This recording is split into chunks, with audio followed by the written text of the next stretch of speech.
जो मुझे भी नहीं पता थी, लेकिन ये फैक्ट्स है जो आपके सामने आने की जरूरत है, क्योंकि हम सिर्फ ऊपर ऊपर का देखते हैं। आजकल व्हाट्सएप की सिर्फ हेडलाइन पढ़ते हैं, अंदर की न्यूज कोई पढ़ता नहीं है।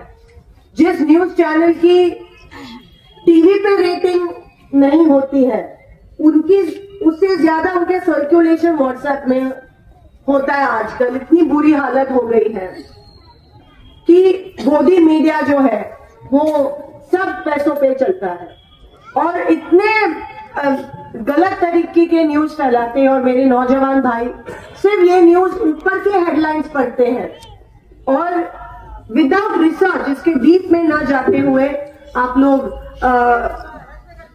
विश्वास रखते हैं इन न्यूज के ऊपर। इसीलिए इसके डिटेल में जाना बहुत जरूरी है। 15 साल आपने मुझे संभाला, 15 साल मी या मतदारसंघाची आमदार होती, तुम्ही 3 बार आप मुझे चुन के लाए।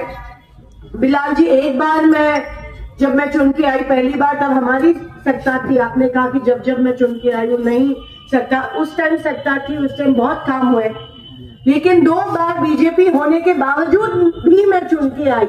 ये इनकी बदौलत है, क्योंकि ये एक ऐसी कॉन्स्टिट्यूएंसी है, ये एक ऐसा मतदार संघ है कि हमारे सामने बहुत बार जात पात धर्म कौम की साजिशें की गई है, खास करके बीजेपी। बहुत बार ह्या समाजाची त्या समाजाची, इस जात के इस धर्म के, लेकिन मेरे लोग जो है कभी भी तुम्ही या गोष्टीचे बळी पडला नाही, कभी भी आप लोग इन सब बहकावे में नहीं आए और शहर मध्य में हमेशा एक सर्वधर्म समभाव सेक्युलर कैंडिडेट काम करने वाला ही चुन के आया। एमआईएम और बीजेपी ने बहुत कोशिशें की कि कांग्रेस के वोट बांटे, समाज में टेंशन निर्माण करणे, समाजात तेढ निर्माण करण्याचा प्रयत्न करतात। शोलापुर में दंगा फसाद फैलाने की कोशिश की थी, लेकिन ये हमारा शोलापुर शहर मध्य जो है, जो वो बहुत सेक्युलर है। धर्म जात पात को हम लोग इलेक्शन के टाइम पे नहीं मानते हैं, जो काम करते हैं उनको ही वोट देते हैं, और इसीलिए 3 बार आपने मुझे चुन के लाया। एक बहुत बड़ी चीज हुई, क्योंकि यहाँ पे कांग्रेस है। शोलापुर में पिछले 15-20 साल दंगे फसाद नहीं हुए, नहीं तो शोलापुर एक हॉट स्पॉट था, बहुत सेंसिटिव जोन था। हमेशा मेरे लोगों का इस्तेमाल करके खून खराबा यहाँ पे होता था। 2002च्या दंगली विसरल्या नाही पाहिजे, पर जब से यहाँ पे कांग्रेस आई है, तब से आप सब और ये मतदार संघ और ये शोलापुर महफूज रहा है। यहाँ पे किसी को भी हाथ लगाने की हिम्मत नहीं हुई। बहुत कोशिशें हुई लोकसभा के टाइम पे कि माहौल बिगाड़े, कुछ दंगा फसाद करे, लेकिन आप लोगों ने वो होने नहीं दिया, क्योंकि यहाँ पे कांग्रेस थी। कांग्रेस के वजह से मेरे पुलिस में जो भाई हैं, उनको भी हिम्मत अफजाई मिली, हौसला अफजाई मिली, लोगों को मिला कि हाँ कांग्रेस है तो यहाँ पे बीजेपी और एमआईएम कोई किसी का कुछ बिगाड़ नहीं सकते। ये बड़ी बात है कांग्रेस की, ये महत्व है कांग्रेस का, ये ताकत है, ये शक्ति है कांग्रेस की। वापिस वही लोग, वही चुनौती, वही साजिशें 24 में आई। 14 और 19 में आपने देखा बहुत लोगों ने वोटिंग की, कुछ लोगों ने बीजेपी को की, कुछ लोगों ने एमआईएम को की। आपने 2 बार देखा है ये एक्सपेरिमेंट, शोलापुर में 2 बार हुई है, लेकिन कांग्रेस की सीट नहीं आई।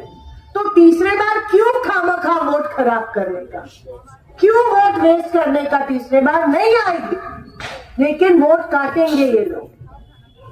जैसे बिलाल भाई ने कहा कि बीजेपी के, मुझे पता भी नहीं था कि बीजेपी के सामने एमआईएम की सेटिंग थी और बीजेपी के खिलाफ कैंडिडेट ही नहीं दिया एमआईएम के हेडक्वार्टर में।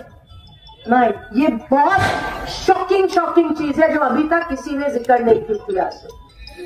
यही है, अभी तो साबित होता है कौन, जब कांग्रेस का पूरे देश में जब कांग्रेस का माहौल था, जब मनमोहन सिंह जी प्रधानमंत्री थे, तब एमआईएम का नामो निशान नहीं था। मेरे लोकसभा में ऊपर से जब मैसेज आया था तब नहीं था एमआईएम। अभी ही क्यों? सिर्फ वोट काटने के लिए। और इसीलिए मैं आपसे हाथ जोड़ के विनती करती हूँ, इस मतदार संघ को मैंने छोटे बच्चे की तरह संभाला है 15 साल।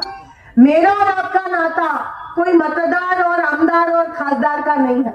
मेरा और आपका नाता माँ और बेटी का नाता है।